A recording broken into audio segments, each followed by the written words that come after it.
Alright, so I'm going to be mounting a tank bag here. I think I showed you guys this before. It's Givi tank bag with a little mounting thing right here. So it mounts on like so, because you know this here is all plastic, so I can't use my magnetic tank bag. So that's that tank bag, and I also got this little ring set thing here. So it comes with this metal loop, which is this one right here, and it comes with a plastic, one of these plastic loops. I can't remember which one is which. It's been a while now. I think this thing came with this kit right here. I think it came with this lower one and the or the higher one. I can't remember now. And the bag itself came with one of these. So basically, this kit came with one and the bag came with one, but I can't remember which one was which. It's been a few months since I opened this up, so now it's all mixed up. So I'm not sure what it is now. So, anyways, set that aside. Now you need to take off. You take off these two right here, and this one right here. Those are Allen heads. I think they're 3mm. Let's see. I tried a 4 on there earlier. It didn't fit. So yeah, so those are 3mm.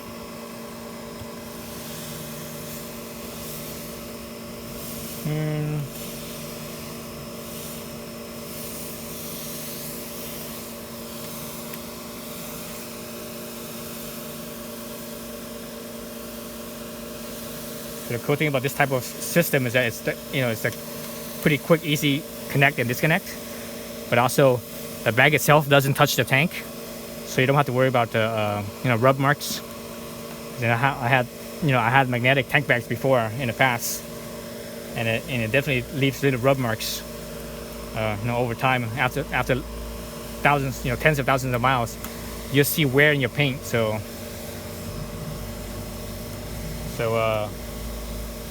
I'm glad that they came out with this system, this new system. That way it doesn't rub your tank. It doesn't cause a little rub mark.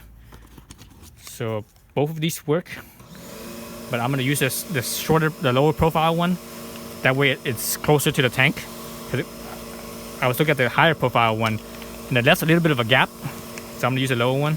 I think the lower one is low enough where it still doesn't touch. The bag doesn't touch, so that's what I'm gonna do.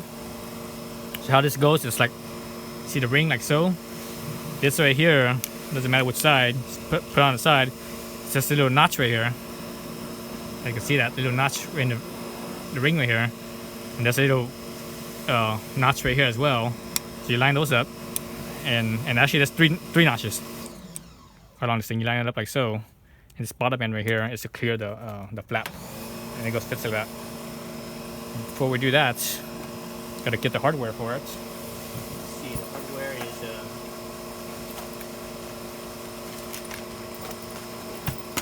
oh shit! Ow! The hardware for this kit.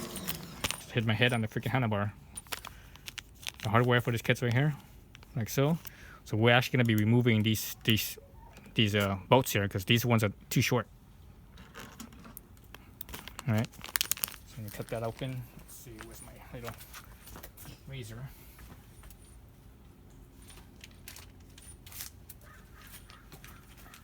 I'm not sure if I like using these ones because they're black oxide screw heads, so they're rust. Over time these will rust.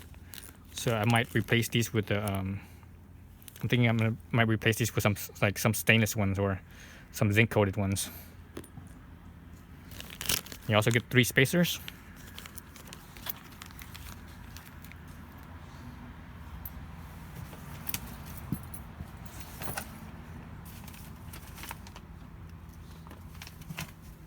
So let's take off these bolts up here first.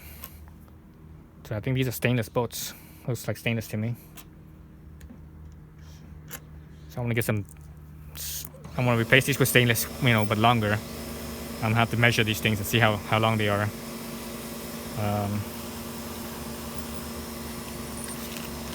You get those 3 spacers. You need to put the spacers on first.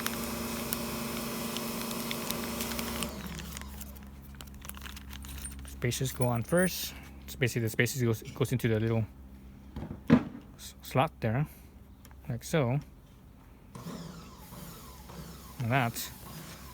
Then this, so the metal ring is on top of the plastic.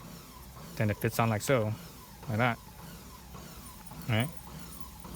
Now I just need to put on my my 3 bolts here.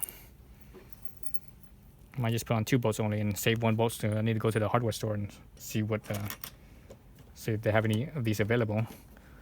So it goes almost all the way, and there's not much space back here now. There's only like, it looks like maybe 5 millimeters, 4 or 5 millimeters.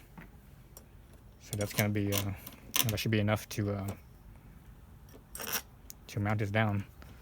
Actually, I'm gonna screw all 3 on, so that way I get test fit it, see if it rubs, see if the tank bag rubs. So these heads are smaller, so I think they're using 2.5 millimeters. This one's 2.5 right here.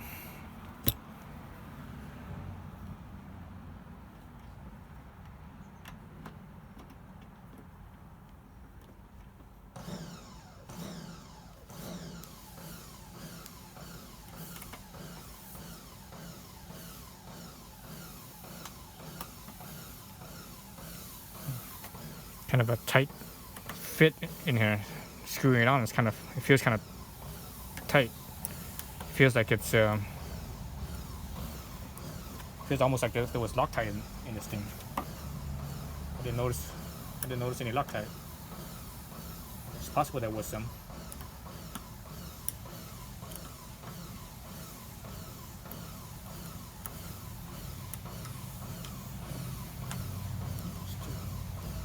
See, I couldn't spin it this way. I couldn't spin it this way because the bolts are too tight, so I have to spin it this way.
Okay, so everything's on there, tight enough for what it is. Let's look at how it clears the gas cap. So yeah, so it definitely clears the gas cap, right? So we're good there. And now let's check the bag itself. Basically, you should be able to just push the bag on. The center, you just push it on. That's it. That's it. That's on there. Let's see if it's touching anywhere. Yeah, it doesn't look like it's touching anything. It's good. Let's look in the gap here. See that? It doesn't. It's not touching anything. You can see the gap. Both sides. So yeah, so it's not touching. Let's get the other side. Same thing with this side. It's not touching anything. Right. So yeah, so we're good.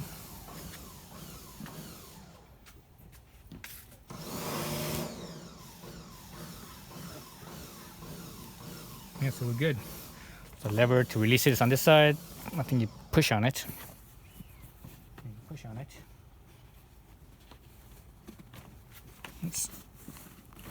Okay.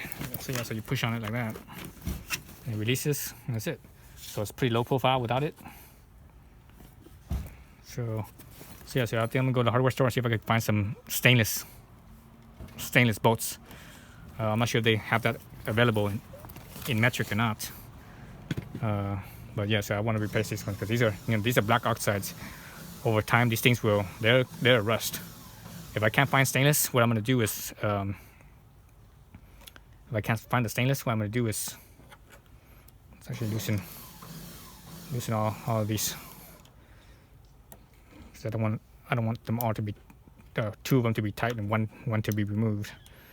I want to have it so it's even pressure, especially smaller threads. They could, you know, putting uneven pressure on it like that, it could mess it up pretty easily. Okay, so I'm gonna probably take this one off then. So if I can't find the stainless bolts for these ones, what I'm gonna do is I'm gonna put some anti-seize. So if I can't find the, you know, there's only small little amount of engagement. There's like 4 or 5 millimeters of engagement. So anyways, if I can't find stainless bolts for this size, I'm gonna put some anti-seize right here, so that way, when, you know, because I know these will corrode over time, because you know, this type of bolt is not very rust resistant. So the anti-seize will prevent this spot right here from basically corroding onto the lock, you know, the mounting itself. Okay. So I think that's it. Actually, let me do one more mount so you guys can see what it looks like on the bike. Okay, so you saw the gap. All right, so let's look at it from this angle here. This angle. From the riding position, it's just enough that I could see the I can see my gauge cluster. So there's that. Look at what size this bag was. It's a pretty nice bag, you know. It's a Givi. You know, Givis are, or the nicer, you know, tend to be nicer than a lot of other bags. They're not the top premium, but they're, as far as mass-produced stuff, they're one of the nicer mass-produced stuff. There are nicer stuff out there that's, you know, smaller companies that has more premium, but you know, those are pretty pricey, and they're you know, they're not as mass-produced as something like a Givi, for example. So yeah, so what size was this thing? I don't remember what size this thing was. How many liters it held? Sport Touring Luggage Sport T. Doesn't say how many liters it is. I forget what it was. I think this thing was like a, was it 20 liter or 21 liter, something like that, I think. So it's not that big. Alright, thanks for watching.